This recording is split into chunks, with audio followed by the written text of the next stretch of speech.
think luckily, unluckily for me, everyone knows that you can't sell until you get your FDA stamp. So like the necessary part is there. And the fact that I used to work at FDA gives me a little bit of a leg up. But I think one thing that our team does very well, and I suggest it to all consultants and people who work in this type of professional services space, it is really easy to tell potential clients what they can't do. Say, hey, the law says X, Y, and Z, you can't do that. If you're not willing to then offer up what they can do, you're not going to get any new clients. And I think we've been good at that since day one of going, okay, here are the lines on the field of play, tell you how we can navigate that, and get you to your goal while still staying in bounds and not breaking the rules. Hello, everyone, and welcome to the Business of Learning podcast. My name is Joao Camargo. I am your host, and my guest here today is Michael Nilo, who's the president of Nilo Medical Consulting. Michael, thank you so much for being here today. I'm super excited to have our conversation, and welcome to the podcast. Thanks so much. I'm excited to get talking with you. 100%. Why don't we start off with you just sharing a little bit more about yourself, a little bit more about how the company came to be, which is actually an interesting story that you shared with me, and then the problem that you guys are solving. Sure. So Michael Nilo, I'm a biomedical engineer by education. My first step on my career journey after grad school was working at the FDA in pre-market review of medical devices. I worked in the dental group, but more time spent in the cardiovascular group and working on things like drug-eluting stents, valves, balloons, and then did the normal government thing. I left and went and started working for a company that I was regulating, and moved out to Oregon and was having worked out there in industry for a little bit. But as will happen, there was some corporate restructuring and I found myself without a job. And then originally started my own consulting companies, kind of thinking I would do it for a couple of months while I looked for a real job. Turns out that this was the real job.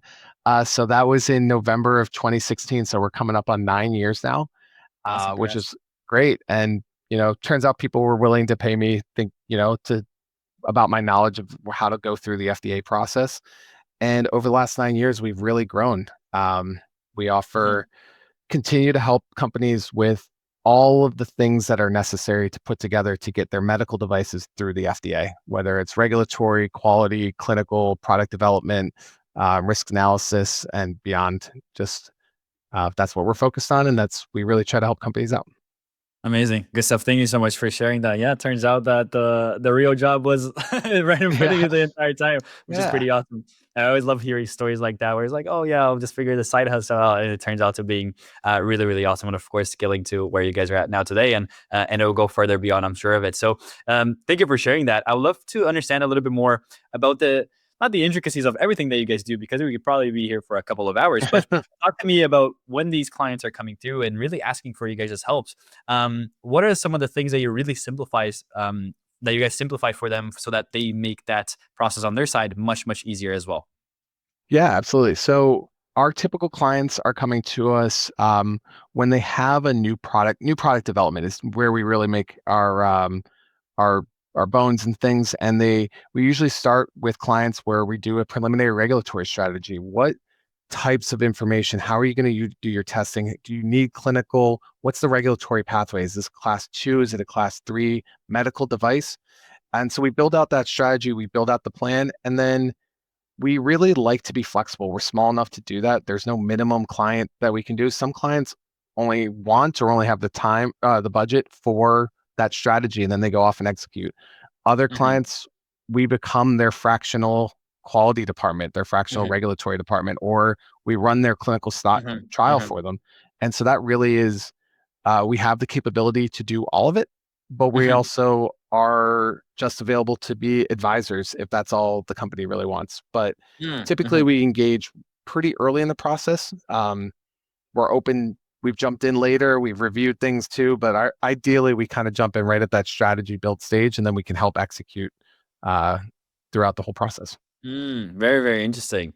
I would love to understand as well, and I'm sure this is something that if every company knew the exact pinpointed thing, everybody will be Deca and 100 and centimillionaires. But yeah, and I wouldn't have a job. So yeah, I would love to understand here. Walk me through some of the biggest mistakes that a lot of these companies make on, call it the average attempts that they have at going at it and having this approval process going through, that you guys, of course, have the grand knowledge to be able to tell them, hey, this is not the best way of going about this. There's a couple of kind of key things where I think companies, especially in the medical device space, miss. One thing is early on, really understanding who their customers are Hmm. and understanding what problem they're solving. There's a thing within medical devices called design controls, and it's really defining, hey, here's what our users need. And based on that, here's how we're going to design our device. And those design specifications and that Hmm. connection between them. A lot of early stage companies miss. They kind of have, they know what they're going to build specifically, but they don't really know why they're building it that way. Or, and it's that becomes really important regulatory wise because it helps set the framework for, well, if that's why it's being built this way, here are the risks associated with that, and here are the types of testing we need to do. So that's Hmm. one big thing where people miss that early stage fundamental kind of, um, the Stanford biodesign people call it like anthropology. Hmm. And so it's like medical anthropology of like building this device design and understanding your Hmm. customer base. Hmm. Um, Another big miss we see is just the idea that the FDA is the big bogeyman. Like you're supposed to be afraid of the FDA, you hide from the FDA. Um, you know, I'm biased. I used to work there, so I think the FDA, like, most of them are good scientists and engineers and clinicians, and they want to help protect the public health.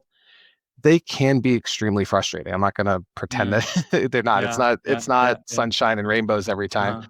but they are generally willing to work with companies Mhm. because, especially, and I would say the medical device space, I think, is near and dear to my heart as an engineer, but also it's not the Mhm. big money of pharma. So there Mhm. isn't, these are mostly the companies are trying to do their best to help public health, and the FDA is really trying to guide them in the right way to prove that they can. And so they're willing to have those conversations. So don't be afraid to talk to the FDA. They're mostly normal people, or at Yeah. least like nerdy regular people. I think that's kind of a mistake people make early. Uh-huh. And then the last thing, and this is kind of outside of our control, is a Mhm. lot of companies hear FDA and they're like, okay, that is our milestone. Once we get FDA approval, we're going to be able to sell our product to everyone. We're going to be good. And the connection and research early to kind of plan out your market access and who's going to pay for it. Mm. Like, where is this going to be sold? Again, connecting back to who's your true customer. The FDA part of it is a big gating item, but it's only kind of one of the first gates. There's still work to be done afterwards. And you don't want to do all this bench testing and all this clinical work and all this design based solely on getting through the FDA. Because if you get through the FDA and you get approval for a product that you can't sell, that's a Mhm. lot of money and time that is not Yeah. very Just worth it. down the drain. It's down the drain. So those are kind of three key things we do, No, you know, awesome. Very, very cool. guide Thank you for people. sharing that. Um, Shifting the conversation a little bit more into the business itself and how you guys have evolved to where you're at now today. I would love to understand if there was, and you get what I mean here. If there was a moment like that, oh snap moment, like on one side you've talked about, hey, this is going to be maybe the side hustle until I find a real job, where you realize, oh, this actually is that real job. But at the same time, where things might have been hectic, where like, oh, we really need to get our for lack of a better word, we really need to sort our shit out, like really be able to just figure this thing out so that we can get to the point where we know we can get to. Was there a point like that for you? Yeah, I'll start with the first one. There's been a couple of, like, as we've grown, moments, but I think the first true one was about 6 months after starting, when I realized I was still kind of doing it. I hadn't really sent out any real job applications because I started looking at the paychecks and going, oh, I'm working hard, but I'm not swamped and I'm making the same amount as I was making at the full-time job that I got let go. Let me see what happens if I try hard, like if I actually treat this like it's my job Mhm, rather mhm, than a side hustle until someone from a different company calls. mhm, And when I kind of made that realization that that was a possibility and flipped the switch, it was pretty quick to where I was like, oh, I've got new clients coming in for me. mhm, I've got business. I'm stacking. I'm actually starting to say no to things because I don't have the Mm, bandwidth. I need to hire people. One of the first people that I actually brought in was my younger brother, who was, kept it in the family for a little bit. Got some local people to help me out. And that's really what it immediately started to scale in the amount of work. And I thought that was um, oh shit, this is like a real thing. mhm, Was mhm. that was Yeah. just that realization looking at the money early on. The second time that it became a real much bigger thing is um, last year we started offering boutique clinical trial services, so we can run a full. I hired and it was a big hire for me. Hired Megan Lamberti. She's our VP of clinical and regulatory, and she's an absolute rock star. Mhm. And the choice and making the money work to bring her on was huge. But since we brought her on, we've really increased what we can do, the types of clients we work with, our Awesome. capabilities, and um, when we've doubled the size of the team since bringing her on. We've gone from 5 people to 10 people full Mhm. time, and our subcontractor list went from mid 20s to almost 60 that we're using on a month to month basis. So that was another like, hey, we're kind of middle, we're staying at this level, and it immediately just jumped us to a much bigger level. That's been pretty cool. That's Also awesome. stressful. It's interesting. That's like the dream hire for everyone. Getting someone who then just has that huge constraint unlock that opens up so many doors. So it's awesome that you guys were able to find someone like that as well.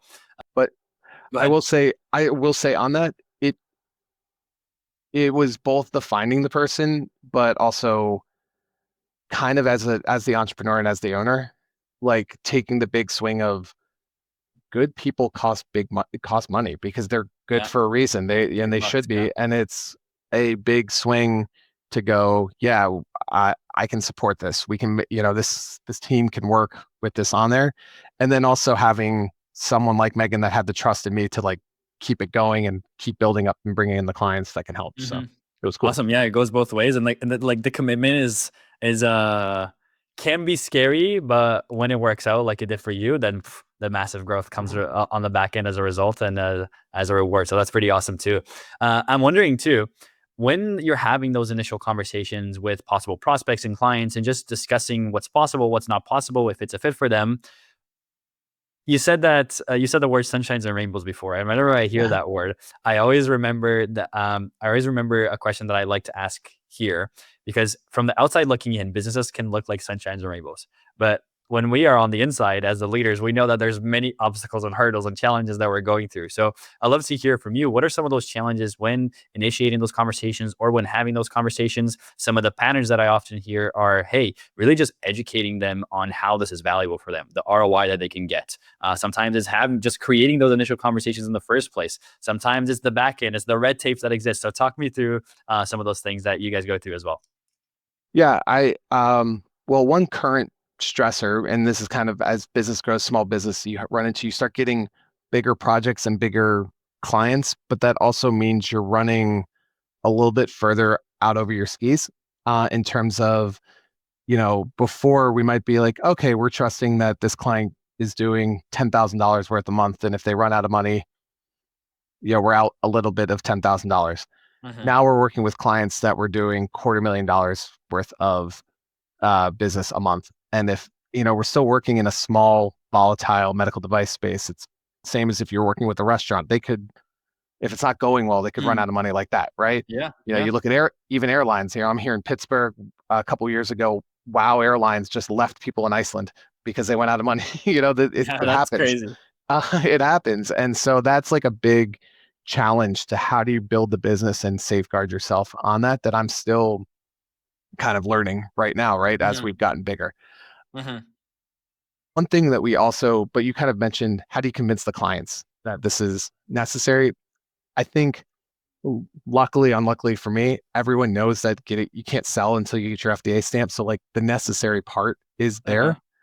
And the fact that I used to work at FDA gives me a little bit of a leg up. But I think For one thing sure. that our team does very well, and I suggest it to all consultants and people who work in this type of professional services space, it is really easy to tell potential clients what they can't do.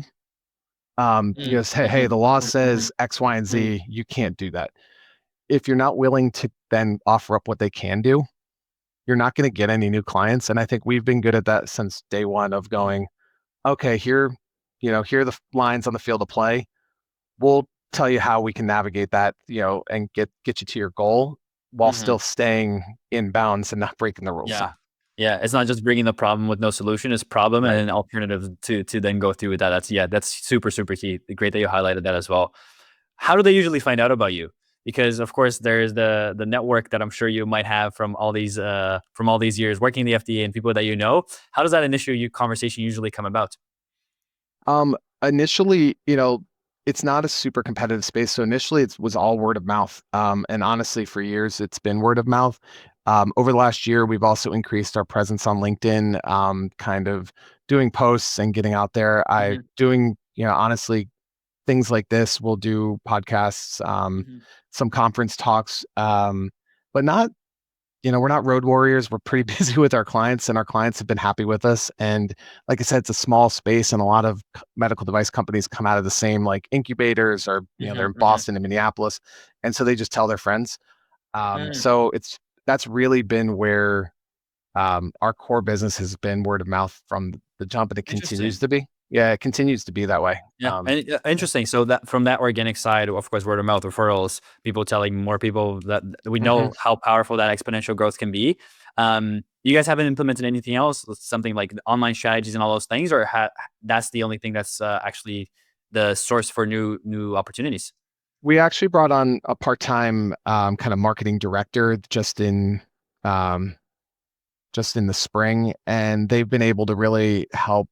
Kind of that's been with the push of our LinkedIn presence and a little bit more professional looking posts and like developing our website. We definitely have increased kind of we'll say our professional thing, and it's led to some increase in business and notoriety. We had one client say they found us through ChatGPT, which I don't think happens unless we've increased our online and SEO presence to be a little bit more recognizable. However, it is I don't know that we have the full metrics on whether or not that's been a Hmm. true bump in business, or if we've just continued to get the clients through word of mouth, but Yeah, it's been a yeah. noticeable increase in attention, at least for us. Uh-huh. No, awesome. Yeah, it's always great to have presence there as well. And I want to ask a question, which you can feel free to deny the answer here.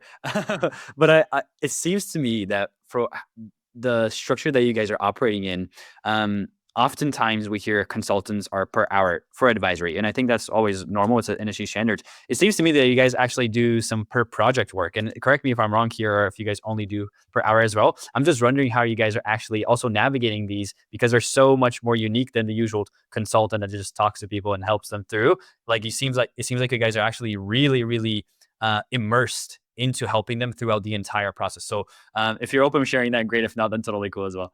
No, totally open to share it. And it is a challenge.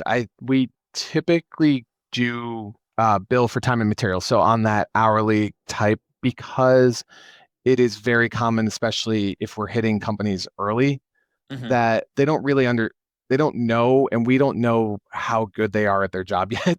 We haven't built the Hmm. relationship. Yeah. So, but we definitely are amenable to per project things, and we often have our kind of second or third SOW with clients on a per Mm. project base, because Mm, gotcha. the initial strategy and maybe the initial project is, yeah, we don't know you well enough to know what your capabilities are. But then that third SOW is like, okay, we know what your team can do. We know what you need.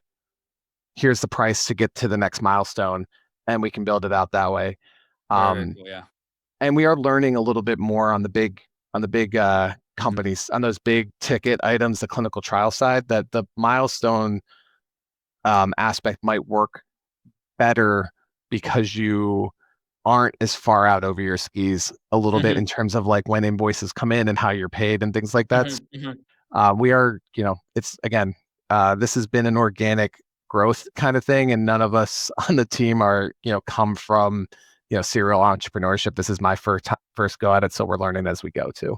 I mean, you've done you've hit a great home run so far. So Yeah. things are going smoothly. But it's great. It's cool to understand that, because in a way, then that initial engagement creates trust on both sides. Mhm. But then it also becomes kind of like a land and expand. Now we understand everything that's going on for any so there was later on after that, which stands for scope of work for anyone that's listening Yes. and might not know Sorry. the no the acronym. Then that creates bigger projects, better projects with a per project basis. Very, very cool as well.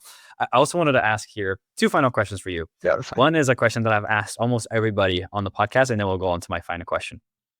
Let's say we're in a fairy tale world here, Michael, and you can wave this amazing magic wand to solve just one challenge in your company, something that's in your day to day that you have control over, but it's probably just really being annoying, be it the solving something to get to the client acquisition goals, revenue goals, targets, whatever that might be. Oftentimes, I think there's so many things that we focus on, but for this one, you just get one thing that you solve that would allow massive growth, be it revenue wise, client wise, to come to the business. What would you want to solve? Ooh, that's a that is a tough one. Ah, Mm, man, just one. yeah. The And I one know that there's would make many. the one that would make me just like feel better about running the business all the time would be like having clients pay their bills right on time every time. Because like the That's out of your overlap control. stresses me out. Yeah, yeah, that's out of my control. I think Yeah. the in my control would probably be unlocking larger kind of the clients that allow us that want us to help them run their clinical trial and their class 3 submissions, which are Mhm, they're bigger projects, they're longer term, and those types of projects, and just getting more of those because those are the clients we can really help the most.